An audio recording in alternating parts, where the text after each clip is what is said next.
এই গর্ধব নির্যাতন কমিশন সে মেশিনের ত্রুটি দেখিয়ে দেশের এত বড় বড় বিখ্যাত জনগণকে, অমর্ত্য সেনের মতো মানুষকে লাইনে দাঁড় করিয়েছেন এবং বৃহৎ সংখ্যক জনতাকে এই যে গর্ধবগিরি, আমাদের যে ভোটাধিকার কেড়ে নেওয়ার যে অপচেষ্টা চলছে বা রাজনৈতিকভাবে যেটা সাব্যস্ত করার চেষ্টা করা হচ্ছে যে কোটি কোটি রোহিঙ্গা, এই সমস্ত নির্লজ্জদের বিরুদ্ধে আমরা পথে নেমেছি। শুভেন্দুকে আগেই বলেছি যে সে মানসিক রোগী। যে পশ্চিমবঙ্গের মাটিতে কটা রোহিঙ্গা আছে, কটা বাংলাদেশি আছে, যেটা স্বরাষ্ট্র মন্ত্রণালয়ের কাছে হিসেব আছে। তার সত্ত্বেও রাজনৈতিকভাবে দিল্লি থেকে বড় বড় নেতারা এসে আমাদের এই বৈধ নাগরিকদের কীটপতঙ্গ বলছে এবং এখান থেকে তারা তাড়িয়ে দেওয়ার কথা বলছে। ইলেকশন কমিশন এবং বিজেপি তারা ঐক্যবদ্ধভাবে সিদ্ধান্ত নিয়েছেন যে যেন তেন প্রকারে সাধারণ মানুষকে ভোটার তালিকা থেকে নাম বাদ দিতে হবে। আমরা এই মঞ্চ থেকে বলতে চাই যে আপনারা কেউ দয়া করে আত্মহত্যা করবেন না, কেউ আত্মহত্যা করবেন না, কেউ ভায়োলেন্ট রূপ নেবেন না, সরকারি সম্পত্তি আপনারা ভাঙচুর করবেন না, কিন্তু রাস্তা আমরা দখল করব আর আমাদের ভোটাধিকার যারা কাটবে তাদের আমরা সঠিক সবক কিন্তু আমরা দেব। এসআইআর নিয়ে পশ্চিমবঙ্গের মানুষ অত্যন্ত ভয়ের মধ্যে রয়েছে। আর এই মুহূর্তে আমরা দেখতে পাচ্ছি যে প্রেস ক্লাবে শিক্ষিত মানুষজন, অধ্যাপকরা এবং দায়িত্বশীল ব্যক্তিরা তারা সেই এসআইআর নিয়ে মানুষকে সচেতন করতে রীতিমতো তারা পথে নেমেছেন। তারা প্রেস ক্লাবে সাংবাদিক সম্মেলন করেছেন এবং এই মুহূর্তে আমার পিছনে দেখতে পাচ্ছেন তিনজন শিক্ষক রয়েছেন। একজন সেন্ট জেভিয়ার্স কলেজের অধ্যাপক রয়েছেন আলিয়া বিশ্ববিদ্যালয়ের দুই অধ্যাপক। আমরা তাদের সঙ্গে কথা বলার চেষ্টা করব যে এসআইআর নিয়ে আজকে আপনারা কেন পথে নামছেন, কেন প্রেস ক্লাবে সাংবাদিক সম্মেলন করতে হচ্ছে আপনাদের? এই যে সুপ্রিম কোর্টের একটা ভিউ, জুডিশিয়ারির একটা ভিউ এবং নির্বাচন কমিশনের ভিউ ভিন্ন, এবং নির্বাচন কমিশন সময়ে সময়ে বয়ান বদলাচ্ছেন। তারপরে এআই দিয়ে কি ম্যাপ করেছেন ওনারা, তারপরে তো একটা মানে মানুষ দিয়ে একটা চেকিং করা যেত। এআই মেশিনে অনেকগুলো ভুল দেখিয়ে দিচ্ছে লজিক্যাল ডিসক্রিপেন্সির নামে, তো সেগুলো তো একটা হিউম্যান টাচ তাদের থাকা উচিত ছিল, এই সেন্সটা তাদের নেই। এত বড় একটা সেন্স নির্বাচন কমিশন যে একটা মেশিনের ত্রুটি সেইটাকে কাজে লাগিয়ে দেশের এত সংখ্যক জনগণকে লাইনে দাঁড় করিয়ে দিল। কে অধিকার দিয়েছে ওকে এটা করার? গণতন্ত্রে এই অধিকার নেই ওর।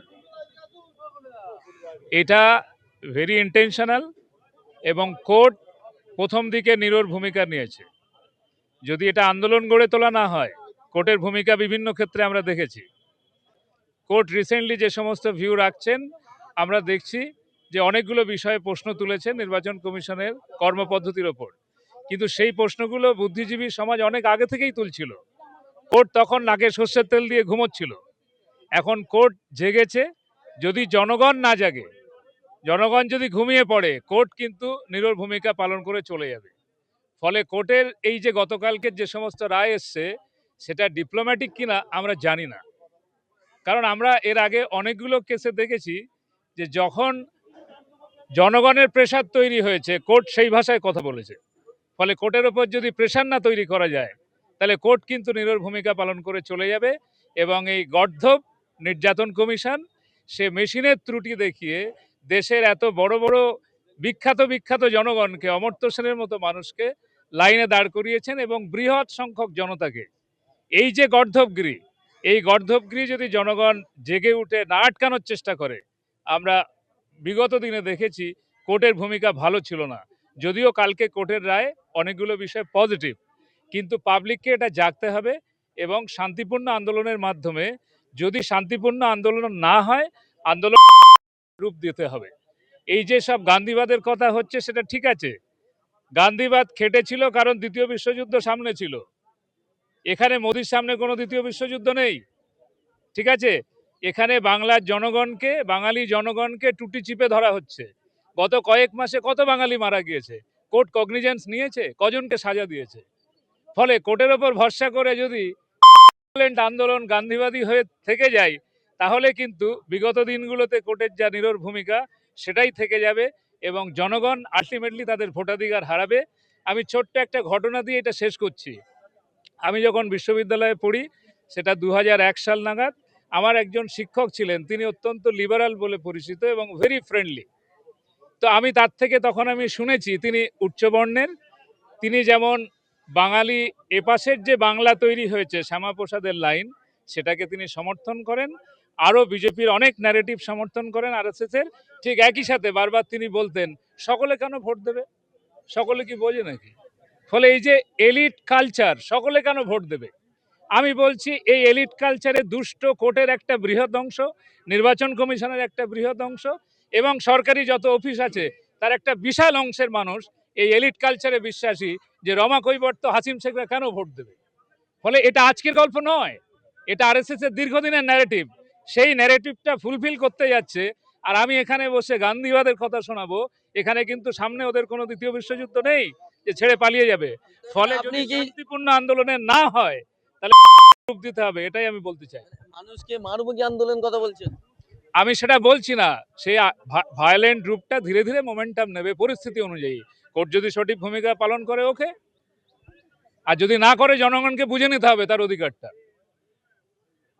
এর পিছনে কোনো ষড়যন্ত্র কি দেখছেন আপনারা? অবশ্যই এর পেছনে ষড়যন্ত্র আছে। খসড়া তালিকা আসার পর আমরা দেখলাম যে বেশিরভাগ জনগণের নাম চলে এসেছে। তারপর লজিক্যাল ডিসক্রিপেন্সির নামে যেভাবে প্রহসন শুরু হয়েছে, আমরা জানি হাজার হাজার মানুষের নাম 2002-এর ভোটার লিস্টে সঠিক আছে, 2025-ও সঠিক আছে, কিন্তু এআই এর মাধ্যমে এআই এমনভাবে তৈরি করা হয়েছে যে সঠিক নামকে বেঠিক নাম করে একটি পূর্ণাঙ্গ নামকে কেটে দিয়ে অর্ধেক অংশকে তারও বিকৃতি ঘটিয়ে লক্ষ লক্ষ মানুষকে লাইনে দাঁড় করাচ্ছে। তো এটা ষড়যন্ত্র ছাড়া আর আমরা কি বলতে পারি? এবং আমাদের যে ভোটাধিকার কেড়ে নেওয়ার যে অপচেষ্টা চলছে বা রাজনৈতিকভাবে যেটা সাব্যস্ত করার চেষ্টা করা হচ্ছে যে কোটি কোটি রোহিঙ্গা আছে, এই সমস্ত নির্লজ্জদের বিরুদ্ধে আমরা পথে নেমেছি। যে এই পশ্চিমবঙ্গের মাটিতে কটা রোহিঙ্গা আছে, কটা বাংলাদেশি আছে, সেটা স্বরাষ্ট্র মন্ত্রণালয়ের কাছে হিসেব আছে। তার সত্ত্বেও রাজনৈতিকভাবে দিল্লি থেকে বড় বড় নেতারা এসে আমাদের এই দেশের নাগরিককে কীটপতঙ্গ বলছে, আমাদের এই বৈধ নাগরিকদের কীটপতঙ্গ বলছে এবং এখান থেকে তারা তাড়িয়ে দেওয়ার কথা বলছে। এই সমস্ত ষড়যন্ত্রের বিরুদ্ধে আমরা পথে নেমেছি এবং 28 তারিখের পর যদি এইভাবে খেটে খাওয়া মানুষদের, দিনমজুর মানুষদের যদি নাম কেটে দেওয়া হয়, তাহলে আমরা আবার পথ দখল করব এবং আমরা আমাদের অধিকার কেড়ে নেওয়ার চেষ্টা করব। আমরা এই জায়গা থেকে পশ্চিমবঙ্গের প্রত্যন্ত গ্রামের খেটে খাওয়া মানুষদের, যারা ভয়ের মধ্যে রয়েছেন, আতঙ্কে রয়েছেন, তাদের পাশে আমরা আছি। আজ আমাদের পশ্চিমবঙ্গের বিভিন্ন সমাজের বিভিন্ন স্তর থেকে আপনার লয়ার, আপনার প্রফেসর, শিক্ষক, ছাত্র, ছাত্রনেতা সবাই সামনে আসছেন এবং সেই খেটে খাওয়া দিনমজুর মানুষের পাশে দাঁড়ানোর জন্য তারা সবসময় প্রস্তুত আছেন। আমরা এই মঞ্চ থেকে বলতে চাই যে আপনারা কেউ দয়া করে আত্মহত্যা করবেন না, কেউ আত্মহত্যা করবেন না, কেউ ভায়োলেন্ট রূপ নেবেন না, সরকারি সম্পত্তি আপনারা ভাঙচুর করবেন না, কিন্তু রাস্তা আমরা দখল করব। আর আমাদের ভোটাধিকার যারা কাড়বে তাদের আমরা সঠিক সবক কিন্তু আমরা দেব। এই হচ্ছে আমার বক্তব্য। মানুষকে তো অন্ধকারে রাখা হয়েছে। চূড়ান্ত ভোটার তালিকায় কার নাম থাকবে কার নাম থাকবে না, এই যেন কোনো অজ্ঞাত শক্তির পক্ষ থেকে কারো ভাগ্য নির্ধারণ হচ্ছে। বিগত দিনে নির্বাচন কমিশন এভাবে মানুষকে কখনো অন্ধকারে রাখেনি, এভাবে কখনোই নির্বাচন কমিশন বেনিয়মে চলেনি। এই প্রথম স্বাধীনতার পরে 80 বছর পেরিয়ে দেখা যাচ্ছে যে নির্বাচন কমিশন সমস্ত নিয়মটা অন্ধকারে রেখে মানুষের ভোটার তালিকায় নাম থাকবে কি থাকবে না সেটাও নিয়মের মধ্যে না রেখে তাদের মন গড়া নিয়মে নিয়ে যেতে চাইছে। কেন করতে চাইছে, কোন অজ্ঞাত শক্তির কাছে তারা দায়বদ্ধ আছে, এটা নিয়েই আমাদের হাজারো প্রশ্ন আছে। আমরাও সেই দিনটার জন্য অপেক্ষা করছি এবং আমরা আশা করছি যে মানুষের জয় হবে। নির্বাচন কমিশন যদি সংবিধানের কাছে দায়বদ্ধ, তার পরিবর্তে কোনো ফ্যাসিবাদী রাজনৈতিক দলের কাছে দায়বদ্ধ হয়ে যদি 1,20,00,000 গল্প ফেদে যদি সাধারণ মানুষের ভোটার তালিকা থেকে নাম বাদ দেওয়া হয়, তার পরিণতি ভালো হবে না। ভোটের আগেই দেখা যাচ্ছে রাজ্যে কেন্দ্র বাহিনী নামানো হচ্ছে, কোথাও কি এসআইআর আন্দোলনকারীদের দমানোর জন্যই কি এই কেন্দ্র বাহিনী নামানো হচ্ছে? এটা তো সবাই ধরে নিয়েছেন যে ইলেকশন কমিশন এবং বিজেপি তারা ঐক্যবদ্ধভাবে সিদ্ধান্ত নিয়েছেন যে যেন তেন প্রকারে সাধারণ মানুষকে ভোটার তালিকা থেকে নাম বাদ দিতে হবে এবং নাম বাদ দেওয়ার পরে সাধারণ মানুষের যে প্রতিক্রিয়া হবে গণতান্ত্রিক পথে তারা রাস্তায় নামবে, সেটাকে প্রতিহত করার জন্য কেন্দ্রীয় বাহিনী তারা ইতিমধ্যে আগাম মজুত রাখতে চাইছে। এ সব কিছুই একটা নীল নকশা। শুভেন্দু অধিকারী বলছে এসআইআরে 28 তারিখে যদি কোনো নাম বাদ যায় তার জন্য দায়ী মমতা ব্যানার্জি। শুভেন্দুকে আগেই বলেছি যে সে মানসিক রোগী, কিন্তু এটা ভাবতে অবাক হয় যে শুভেন্দুর মতো একজন মানসিক বিকারগ্রস্ত ব্যক্তিকে দিয়ে বিজেপির মতো একটা রাজনৈতিক দল চলে এবং পুলিশ থেকে নির্বাচন কমিশন তার কথা শোনে। কেন্দ্রীয় স্বরাষ্ট্রমন্ত্রী অমিত শাহ বাংলার বিষয়ে তার পরামর্শ নেয়। এটা অত্যন্ত অবাক করার বিষয় এবং এই ধরনের ব্যক্তিরা বাংলার জন্য যদি ছায়া হিসাবে অভিভাবকের দায়িত্ব পালন করে তাহলে বাংলার একটা খারাপ দুঃসময় অনিবার্যভাবে এটা বোঝা যাচ্ছে। বিরোধীরা বলছে যে লিস্ট বেরোবে 28 তারিখে চূড়ান্ত তালিকা, তার সেই লিস্ট হিসেবে ভোট হবে এবং যাদের নাম বাদ যাবে তাদের বাদ যাবে। এই বিষয়টিতে দেখা যাচ্ছে বহু মানুষের নাম ইতিমধ্যে বাদ গেছে এবং চূড়ান্ত তালিকাতেও বাদ যাচ্ছে। তো কোথাও গিয়ে মনে হচ্ছে যে বিহারে যেরকমভাবে নাম বাদ দিয়ে বিজেপি ক্ষমতায় এলো, বাংলাতেও সেরকমভাবে নাম বাদ দিয়ে বিজেপি ক্ষমতায় আসতে পারে। যেন তেন প্রকারে সাংবিধানিক পথে নয় অসাংবিধানিক পন্থায় অগণতান্ত্রিক পন্থায় বিজেপি ক্ষমতায় আসতে চাইছে। একদিকে বিজেপি আর একদিকে বাংলার মানুষ। বাংলার মানুষের দায়িত্ব হচ্ছে বিজেপিকে রুখে দেওয়া, সাম্প্রদায়িক বিভাজনকে রুখে দেওয়া, বাংলার ঐতিহ্য সম্প্রীতির ঐতিহ্যকে বাঁচানো।